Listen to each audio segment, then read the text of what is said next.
Les données montrent que moins de 3% de la population africaine est migrante. Et ceci l'est encore moins par rapport à la population mondiale qui est de 3,3%.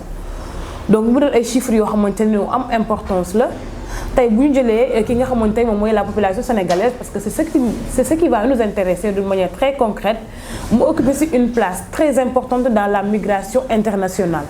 Même si parfois on note qu'il y a des conséquences positives du mois où tey gis nañ ne par an les migrants sénégalais dinañ dugal ci dëkk bi plus de 932 millions de francs CFA mu doon chiffre boo xamante ne bu colossal la et qui contribue au développement économique du pays. Mais néanmoins il va falloir que parfois aussi on dise qu'il y a li nga xamante ne mooy des conséquences néfastes de cette migration dans le pays. Amis internautes, si vous venez de nous suivre, bien sûr, vous comprendrez comme nous que nous allons parler aujourd'hui de la migration en Afrique, mais plus précisément au Sénégal. Donc, quelles sont vraiment les raisons qui poussent les gens à migrer et vraiment faire une analyse par rapport à tout ce que nous venons de voir. Parce que nous avons récemment à Maroc ce qui s'est passé avec la population africaine pour ne pas tout simplement se focaliser sur le Sénégal, le Mali ou entre autres. C'est catastrophique et vraiment ça mérite des analyses approfondies de la part des décideurs pour que aussi nous montrent des solutions pour vraiment essayer de stopper ce fléau. Parce que nous voyons que la dignité humaine est en train d'être bafouée. Avant de continuer, bien sûr, nous vous demanderons tout simplement de vous abonner sur la chaîne, outre l'essentiel, d'activer la cloche de notification, mais aussi de nous présenter. C'est votre amie Ramatoulaye Seck, journaliste, chroniqueuse, nekk fi seen biir chaîne autour de l'essentiel bi nga xamante ne ni toutes les semaines de leen indi seeni chroniques du jour mais aussi des émissions que nous partagerons évidemment avec nos invités, avec nos éminents invités sur des sujets yoo xamante ni vraiment on sent que ni cela va vous intéresser. Donc pour encore revenir sur le thème de notre sujet, aujourd'hui nous allons parler de la migration internationale. Vraiment, quelle analyse pouvons-nous en faire pour essayer que nous tirer des conclusions cela va nous permettre, surtout nous jeunes Africains, vraiment d'éviter ces fléaux, mais aussi aux acteurs décideurs de vraiment y apporter des remèdes concrets pour que la population n'est à l'abri. Quand on va faire la définition de la migration tout court, pour ne pas dire migration clandestine, mais migration tout court, action de quitter son pays ou bien action de quitter sa région pour une nouvelle destination, pour des raisons du moins économiques, politiques, religieuses ou même sociales. Pourquoi pas? Parce qu'on a tendance à penser que lorsqu'on parle de l'immigration, les gens quittent leur pays pour des raisons économiques. Ça veut dire que je veux quitter un point A pour un point B en vue de vraiment de me développer, en vue de trouver d'autres ressources qui vont intensifier ma croissance économique. Alors que tel n'est pas le cas. Il y a des gens qui migrent pour des raisons politiques. Par exemple, c'est que politiquement, tu es cible. Tu es emprisonné à travers des élections, entre autres, tu es un réfugié, religieusement, il y en a des gens qui vraiment ne se sentent plus en sécurité chez eux, mais qui préfèrent aller dans un autre endroit pour trouver refuge, pour vraiment essayer d'avoir des conséquences qu'il faut noter. Donc tout ça doit exister. Mais nous, ce qui va nous intéresser plus concrètement, c'est l'immigration économique. Je dois quitter mon pays pour aller dans un autre pays en vue de trouver ma subsistance du moins pour me fortifier li nga xamanté moy sama avoir. Donc ça amna politique yo xamanté c'est une politique très légale que nit ki amna droit à travers le droit international quitter son pays pour un autre pays donc pour dem trouver li nga xam moy son subsistance. Mais quand on prendra l'immigration clandestine bi nga xamanteni tay c'est d'une manière illégale que les gens le font. Par exemple, si nous prenons le cas de l'Afrique ou bien plus particulièrement le cas du Sénégal, bi nga xamanteni tay ces jeunes quittent leur pays sans pour autant que nous ayons un passeport, nous avons un visa, nous sommes dans les voies normales, jël l'avion, quitter son pays pour un autre pays, mais ils vont préférer prendre les bateaux, prendre les navires pour vraiment à des destinations c'est incertain. C'est ce qui a conduit même récemment le phénomène de Maroc qu'on voit et comme c'est une situation très déplorable du moment où c'est un pays africain, c'est un pays frère, mais aussi de fois jaune. Donc vraiment, des situations c'est catastrophique. Et quand on prend les organisations des Nations Unies qui définissent les migrants comme toute personne qui a résidé pendant une année dans un pays étranger et d'une manière volontaire ou involontaire par n'importe quel moyen. Donc beaucoup de faits kooku dee doon loo xamante ni d'une manière très légale lañ ko war a mën a regarder ci pays bi nga xamante ni fa la nekk. Donc tout cela bu ñu ko jëlee kon day doon ay notions yoo xamante ne tey sont des jeux de mots mais maintenant nit ñi ñu war ko mën a comprendre leur connotation parce que je veux voyager au fait on peut voyager mais par les voies normales.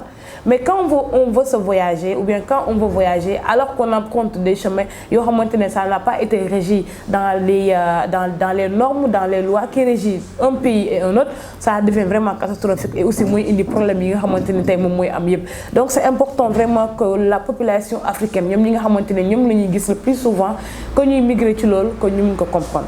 Donc bu ñu passer sur la définition on va venir au droit bi nga xamante ni tey moom mooy régir les migrants parce que les migrants ont les droits que ñu protéger les frontières mais aussi que ñu octroyer leen li nga xamante ne mooy une nationalité ça dafa nekk loo xamante ne dañ ko régir ci biir li nga xamante ne mooy loi ak constitution on va pas y revenir peut-être que dans une chronique beaucoup plus approfondie. Lutter contre le trafic ci bi nga xamante ne mooy vraiment le trafic humain. Comme nous l'avons vu, parce que ce qui s'est passé en Maroc, c'est un acte vraiment très barbare. L'esclavage, même déjà, il y a bafouer la dignité humaine, mais aussi garantir le droit humain. Parce que comme on le dit, il y a la charte des droits de l'homme. Nous sommes tous égaux en droit et en dignité. Et du moment où il y a des lois et des normes qui régir sur bien vivre, donc il va falloir que les États ñu mën ko respecter vraiment dans les plus profonds ci nga xamante moom mooy actes yuy régir mais quand on le voit c'est vraiment une chose boo xamante ne tey pays africains yi war nañ ci mën a revenir at.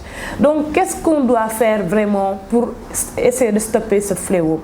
Qu'est-ce qu'on doit faire vraiment pour essayer d'empêcher la population africaine vraiment de migrer ou bien quand on le fait ñu def ko ci manière yoo xamante ne yu légal lay doon parce que aussi le droit d'aller et de venir dafa nekk loo xamante ne tey nit ki am na ko. Maintenant, avant de continuer sur ce qu'on doit faire pour vraiment essayer de stopper ce fléau, nous vous dirons tout simplement de vous abonner sur la page, d'activer la cloche de notification ainsi que toutes les vidéos que nous partagées. Mais aussi n'oubliez pas de commenter nos vidéos. Nous aussi nous avons aussi ben aperçu ci thème yi nga xamantene ñu koy développer.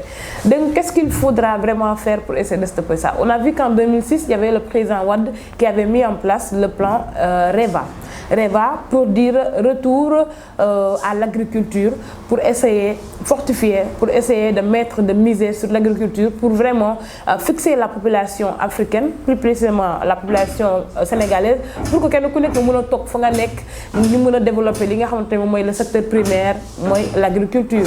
Mais est-ce que cela suffit réellement et est-ce que l'eau va impacter d'ici là? Parce qu'il ne suffit pas tout simplement de mettre des programmes, mais aussi de mettre des mesures d'accompagnement. Beaucoup de faits, nous avons un impact bien et à travers ça, on avait vu que l'objectif phare c'était de répondre aux besoins, aux objectifs de croissance accélérée de lutte contre la pauvreté.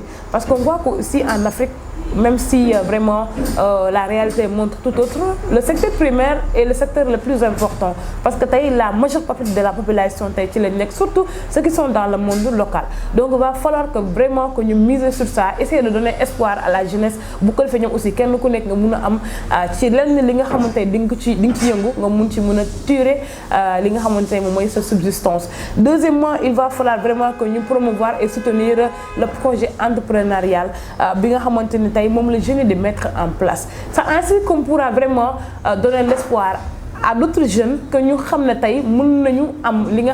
des projets et qui seront financés par l'État du Sénégal. Mais si toutefois on se met ou bien on se réunit à travers les tables, autour des tables pour dire qu'il y a tel plan entrepreneurial, nous allons vous financer à travers des chiffres et concrètement que les jeunes ne voient pas du tout quelque chose vraiment de concret.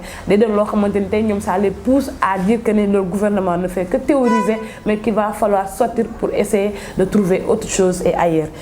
Autre chose, investir dans l'éducation, c'est important parce qu'il y a beaucoup de jeunes qui sont dans les universités qui étudient mais au final qui ne parviennent pas du tout à réussir. On le même dit par des slogans que les jàng bi légui fayul jàng fait tout simplement parce que tu sors dans les écoles, tu as tes diplômes, tu es vraiment très renommé, mais tu ne parviens pas du tout à trouver un simple stage. Ça, c'est catastrophique. Waxuma la li nga xamante ñu mun la employer dans une entreprise bien déterminée. Et là, ça pousse l'étudiant, ou bien ça pousse à la personne à ce que tu aies, comme on dit, les fuites de cerveau. Toi, tu as ta connaissance, mais tu pars ailleurs pour servir. Et ça ne bénéficie pas la population. Et tu dois à un moment donné servir ta nation, mais non aller servir ailleurs. Benen bi nga xamanteni tay mom mo ci nek mo nek le secteur informel, c'est par ici qu'on va terminer. C'est important le secteur informel que nous mun ko valoriser. Et on voit que ceux qui sont dans le secteur informel ont tendance à être marginalisés, à être discriminalisés. Et le plus grand apport économique ci pays bi gis nañ ñom ñokoy duggal ci biir Sénégal. Donc ñom aussi nan lañu wara mun def vraiment ba mun lañu wara mun cadrer wat formaliser leur activité. Bu ko defé ñom aussi dañu mëna gis seen bop ci biir dëkk bi. Mais si toutefois yooyu ne yëpp day manqué vraiment dañuy am tendance di génn di dem ailleurs te lu ñu fay trouver day doon loo xamante ne moom mooy gën a majeur ko tey lu ñu indi woon ci seen biir dëkk. Et je pense que ni la politique de l'État, c'est de faire de son mieux que les jeunes se retrouver ou ci politique de développement, c'est de faire de telle sorte que même si ce n'est pas à 100%, mais à plus de 80%, que quelqu'un connaît sa mais sinon vraiment, vous faites faillite, c'est une mission entre vous et la population. Et n'oubliez pas que nous tous faisons partie de l'État, mais nous avons cédé à une partie de nos droits et on vous a légué ça pour que vous menez une bonne gestion pour qu'elle ne connaisse pas. Donc vraiment, il va falloir que nos États changent de stratégie pour nous stopper li nga xamantene moy immigration bi nga xamantene tay c'est conséquences néfastes mom conséquences positives yi nga xamantene ci les indi ci dëkk bi. Amé internaute, si vous venez de nous suivre, nous sommes à terme de votre chronique. Aujourd'hui on parlait de li nga xamantene moy l'immigration clandestine bi nga xamantene ñu koy noter et vraiment qui apporte des conséquences néfastes dans les pays africains. Si toutefois vous venez de nous suivre, nous vous remercions de nous avoir écoutés. Laissez vos commentaires, activez la cloche de notification et à la semaine prochaine, tu es bien chronique. Merci beaucoup.